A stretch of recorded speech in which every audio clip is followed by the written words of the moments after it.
magaalada Phnom Penh ee caasimadda dalka Cambodia waxaa jimcihii xalay lagu qabtay munaasabad lagu shaacinayay natiijada tartanka quruxda haweenka adduunka ee Mrs Global oo sanad kasta la qabto. Tartanka sanadkan waxaa wacdara ka muujisay gabadh Soomaaliyeed oo lagu magacaabo Saynab Jaamac Cabdi oo dhalasho ahaan ka soo jeeda Somaliland gaar ahaan gobolka Togdheer, waxaanay ka mid noqotay 10kii ugu quruxda badnaa ee haweenka adduunka ee tartanka ka qayb galay. Saynab Jaamac oo 22 jir ah waxay noqonaysaa gabadhii ugu horeysay ee Soomaaliyeed ee heerkan soo gaadhay iyadoo tartanka Miss Global ee sanadkan ka gashay kaalinta 6aad isla markaana muujisay guul weyn oo soo hoyatay bulshada Soomaaliyeed iyadoo ka soo gudubtay wareegyadii hore tartankan oo lagu qabtay dalka Vietnam. Natiijada tartankan quruxda haweenka ee Miss Global waxaa sanadkan ku guuleysatay gabadh lagu magacaabo Ashley Meldes oo u dhalatay dalka Puerto Rico. Kaalinta 2aad, 3aad iyo 4aad waxaa ku kala guuleystay tartamayaal ka kala socday dalalka Thailand, Zambia, Philippines iyo Vietnam. Tartankan oo noqonaya kii tobnaad ee la qabto tan iyo markii la aasaasay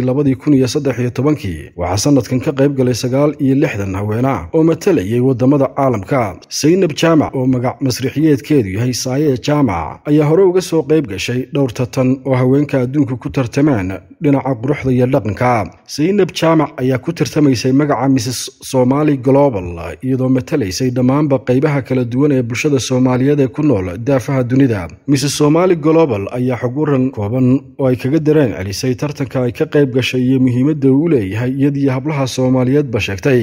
Waxaan soo qaadnay hayaan dheer oo aan ku tilmaami karno waqtigii noloshayda ugu dhibka badnaa uguna xiisaha badnaa. Wuxuu ahaa mid koobsaday dhiirigelin badan, shaqo adayg, inaan kor u qaado kalsoonidayda iyo tababarka naftayda. Waxaa had iyo jeer igu jiray dareen ah inaan noqdo qof u dooda dhalinyarada jaamacadaha ee barta aqoonta duulista iyo maamulka garoomada diyaaradaha. iyadoo ka hadlaysa doorka qoyskeedu ka qaateen ka midho dhalinta hamigeeda ayaa waxay tidhi, waxaan nasiib u yeeshay inaan helo qoys taageera oo igu beeray adkaysi jacayl iyo daryeel naxariis badan. Waxaan ku soo barbaaray meel ay joogaan qoys farxad iyo nolol jacayl igu abuuray. Taas ayaana igu dhalisay inaan ku dhiirado ka qaybgalka tartankan oo kale.